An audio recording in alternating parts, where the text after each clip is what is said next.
നമ്മുടെ വിജയം നമ്മൾ ആഘോഷിക്കുന്ന സമയത്ത് നമ്മൾ ഏറ്റവും കൂടുതൽ മറന്നു പോകുന്ന ആരാന്നറിയാമോ?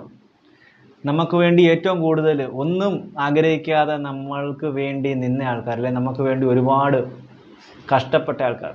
പക്ഷേ ആ സമയത്തൊന്നും, നമ്മുടെ വിജയത്തിൻ്റെ സമയത്തൊന്നും യഥാർത്ഥമായിട്ട് നമ്മളെ സ്നേഹിക്കുന്ന ആൾക്കാരൊന്നും നമ്മുടെ വിജയത്തിൻ്റെ ഒപ്പം, വിജയത്തിൻ്റെ സന്തോഷത്തിൻ്റെ കൂടെ അവർ കാണത്തില്ലെന്നുള്ളത്. അവർ അവരുടെ കടമ നിറവേറ്റിയിട്ട് അവർ പോയിക്കൊണ്ടേയിരിക്കും.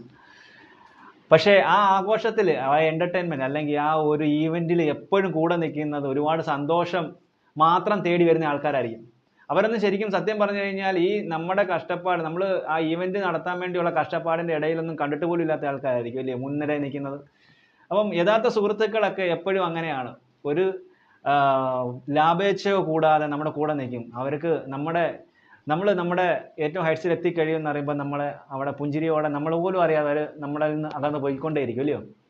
പക്ഷേ എന്നാലും എപ്പോഴേലും ഒരു ദുഃഖം ഉണ്ടാകുന്ന സമയത്ത് ഓടി വരുന്നതും അവർ തന്നെയായിരിക്കും. നമ്മളും അങ്ങനെ ആവാൻ ശ്രമിക്കുക. കാരണം നമ്മൾ ഒരാളുടെ സന്തോഷത്തിൽ പങ്കുചേർന്നില്ലെന്നുണ്ടെങ്കിലും അയാളുടെ ദുഃഖത്തിൽ നമ്മൾ ഏറ്റവും പ്രിയപ്പെട്ടവനായി അയാളുടെ ദുഃഖത്തിൽ അറ്റൻഡ് ചെയ്യുന്നതായിരിക്കും ഏറ്റവും നല്ല സുഹൃത്ത് അല്ലയോ.